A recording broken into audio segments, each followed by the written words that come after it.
Tu as deux façons de prendre YouTube. Soit tu vas prendre YouTube comme étant, on va dire, ta ex-friend, tu vois un peu, tu la vois que de temps en temps. Parfois tu la vois, parfois tu n'as pas envie de la voir. Sinon tu vas être un... Ramo nous parle des 3 clés ultimes pour réussir et gagner de l'argent sur YouTube en 2025.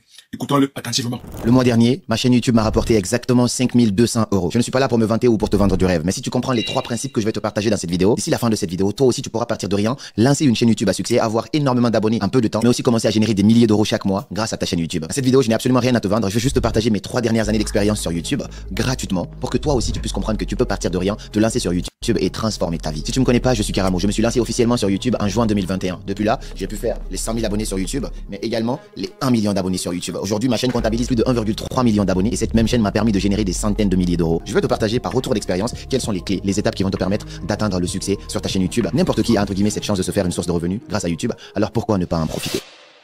Donc la première et la meilleure leçon de cette vidéo déjà, c'est celle-là que tu dois comprendre, c'est qu'il n'y a pas de bon moment pour se lancer. Le meilleur bon moment c'était hier et encore le deuxième meilleur bon moment c'est maintenant. Tu vas beau te former, tu vas beau lire, tu vas beau regarder quoi que ce soit, mais tu ne pourras jamais apprendre autant que si tu t'es lancé. Donc le bon moment pour se lancer sur YouTube, c'est maintenant. Prends ton téléphone, prends ce que tu as, commence avec ça déjà. Oui, il y a des étapes, mais commence déjà en partant de rien. C'est ça qui va rendre ton histoire magnifique. Prends ton petit téléphone, ton iPhone. J'ai commencé YouTube avec mon iPhone 7. Je me rappelle à l'époque avec mon iPhone 7, j'ai commencé YouTube. Je savais pas faire du montage, je savais rien faire, mais j'ai tout appris sur le tas, à me former par-ci par-là. Mais la première étape a été quoi? De me lancer. Moi, j'ai démarré YouTube avec mon téléphone qui avait une résolution d'image désagréable, dégueulasse, qui avait une qualité de son dégueulasse. Et là, je l'ai fait peut-être pour mes 100 premières vidéos. À chaque fois que je publie une vidéo, on passait le temps à me faire la remarque que le son n'est pas bon, le son n'est pas bon, le son n'est pas bon.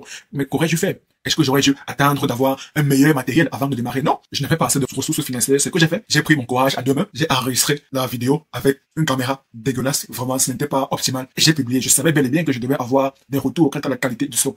Mais je savais aussi que plus tard, je devrais améliorer mon matériel. Donc le deuxième conseil que je partagerai ici, si moi je devrais commencer une chaîne YouTube à partir de zéro, qu'est-ce que je ferais? Je m'imposerais en fait une sorte de régularité, la routine, la régularité. Tu as deux façons de prendre YouTube. Soit tu vas prendre YouTube comme étant, on va dire, ta ex-friend, tu vois un peu, tu la vois que de temps en temps, parfois tu la vois, parfois t'as pas envie de la voir. Sinon tu vas être un vrai couple avec YouTube. Ça veut dire quoi un vrai couple? Tu as un rendez-vous fixe avec YouTube. Tu vas te dire par exemple, je vais publier une vidéo chaque semaine et tu vas trouver un jour fixe. Lorsque je me suis lancé de juin 2021 à juin 2023, je n'ai pas manqué un jour sans publier. Même quand j'étais malade, parfois je faisais en sorte de produire des vidéos à l'avance. Parfois j'étais malade. Vous voyez ici, je transpirais, mais j'essayais d'obéir à cette règle-là. Après c'est pas étonnant. Et des gens ils vont mettre 6 ans à avoir 100 000 abonnés. J'ai fait 1 million d'abonnés exactement en 2 ans. Qu'est-ce qui m'a permis d'atteindre cela? Au-delà de toutes les techniques, c'est aussi cette régularité-là. Parfois, je ne sortais pas de vidéo sur ma chaîne. Il y a des gens qui venaient me harceler. Oh, mais t'as pas sorti de vidéo? Chaque samedi, je sortais une vidéo. Et quand je ne sortais pas, je me faisais harceler finalement. Pourquoi? Parce que je me suis imposé cette régularité-là. J'étais un vrai couple avec YouTube. Je l'ai pas pris comme étant, oui, un petit passe-temps. Non. Je voulais vraiment réussir là-dessus. Et donc, je me suis fixé cette régularité. Si tu te lances aujourd'hui, voici un conseil que je te donne. Prends YouTube au sérieux parce que ça peut vraiment changer ta vie. La régularité, c'est vraiment l'un des grands secrets sur YouTube. Le troisième code que je te partage ici, et ça, c'est vraiment quelque chose de hyper important également,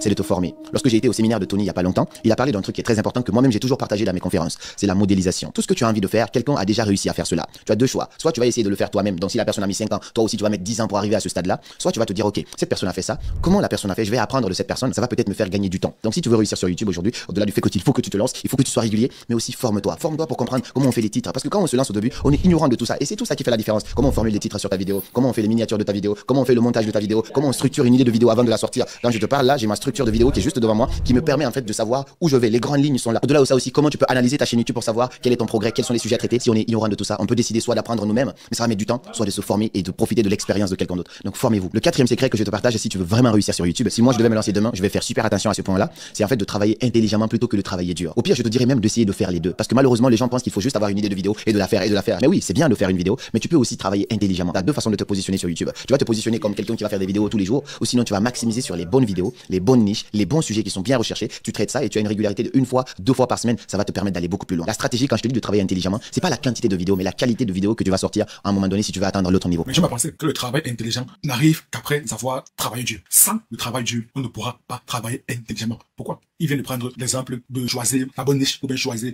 les bons sujets de vidéo. Mais comment savoir quels sont les bons sujets de vidéo si au préalable, on n'a pas testé plusieurs idées de vidéos et ensuite on a attendu le feedback, les retours de notre audience pour savoir quels sont les sujets, les thématiques, les niches qui résonnent mieux avec notre audience. Lorsqu'il parle de travail intelligent, c'est tout simplement la loi de Pareto. C'est tout simplement la loi de Pareto. Éviter de se disperser ou bien de mettre son énergie sur des choses qui ne vont pas produire des résultats significatifs. Ça, c'est le travail intelligent.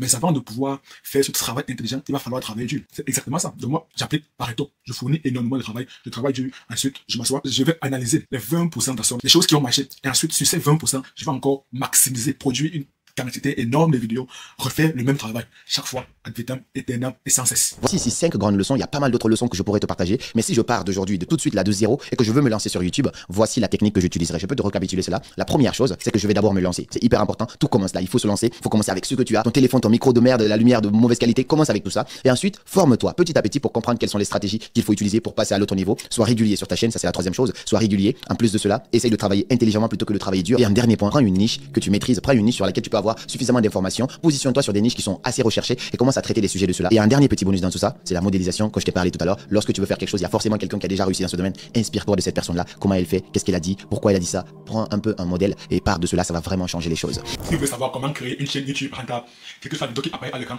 Et moi, je vous retrouve de l'autre côté. À très bientôt.